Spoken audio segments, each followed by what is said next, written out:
The candy and soda sensation that's sweeping the nation. Inboxes across the world are gushing with these amazing choreographed fountains of froth.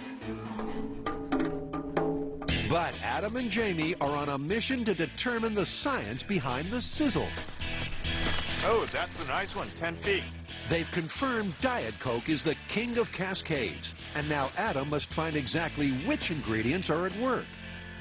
I've got aspartame. Armed with the constituents of Diet Coke, how's he going to use them? The soda water is our test bed. It's our basic unit of measurement here. I will be adding each of these ingredients one at a time to individual bottles of this and trying it out with the candy and seeing if I get a more vigorous response than just the soda water alone. If and when I do, I may find out that it's chemical D that provides the most vigorous response, and we can say, oh, there's your culprit. That's the plan. And first up is A for aspartame, Diet Coke's artificial sweetener. Adam makes up a solution of the sugar substitute, adds it to the soda water, and gets ready to drop in a Mentos. Remember, in their earlier test, soda water plus Mentos equaled 3 inches. So, what will happen with the sweetener added? Sweet. The sweeteners made the cascade 20 times higher. Now that's interesting. That's a much more vigorous reaction than the soda water alone. Aspartame is doing something to the water. But what about the other main ingredients? First, the acids. But neither the citric acid nor the phosphoric acid excite any alchemy, or for that matter, Adam. Total bupkis in terms of reaction. Then it's the preservative, potassium benzoate. That in and of itself is a little bit of a reaction. Let's see what happens when I add the candy. The preservative also enhances the cascade. It's almost an identical reaction to the aspartame. Last up is the caffeine. This is a couple of tablespoons of caffeine in solution, pure powdered caffeine. This is probably enough to kill you. It's scary stuff when you start to increase the concentration. Again, the same kind of reaction. Caffeine, potassium benzoate, and aspartame all had pretty much identical reactions. So, Adam and Jamie have isolated the key active ingredients in the Diet Coke. Next, they're going to find out what the Mentos bring to the Cascade Carnival. Cary Grant and Adam has checked out the Mint Mentos ingredients, and he's narrowed down a suspect or two that may be of interest. Gum arabic and gelatin. Let's pour in this gum arabic and see if it makes the water want to release more CO2 faster. And so it does. Look at that. I'd call that a reaction.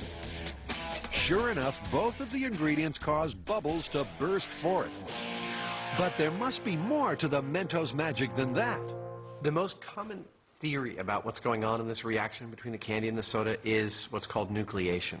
Basically, the idea is that the surface of the candy is covered with microscopic pits and lots of more surface area than you can actually see.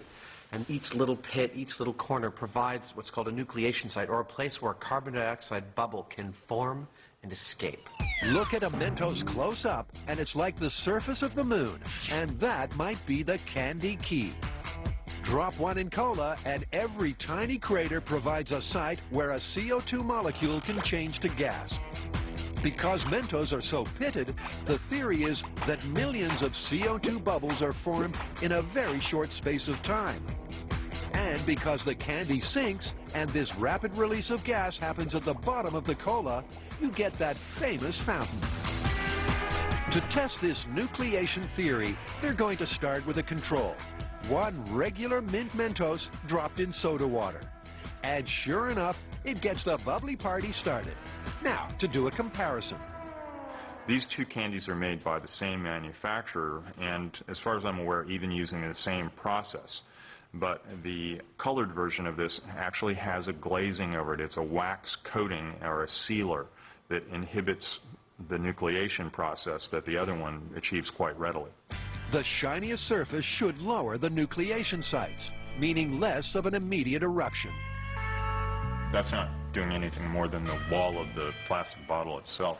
Sure enough, with the smooth Mentos, there ain't no whiz with the fizz, proving that nucleation is the prime mover on the active ingredient checklist. And with all the culprits exposed, the Mythbusters can say they finally cracked the case of the candy and cola cascade. So you guys come up with anything? What causes the reaction? Yep, we sure did. And we also busted everything that we've seen in the media, because not a single one of them came up with a complete explanation of what is going on with this soda. They all had a piece of the puzzle. In fact, it turns out that it's a combination of most of the explanations we've read. The primary initiator of the reaction is nucleation, the candy helping bubbles to form in the soda. But it turns out that the ingredients that make up the candy match perfectly with the ingredients that make up the soda to create what's called a cascade effect, whereby the soda wants to let go of all of its CO2 instantaneously. And that's what makes the explosion happen.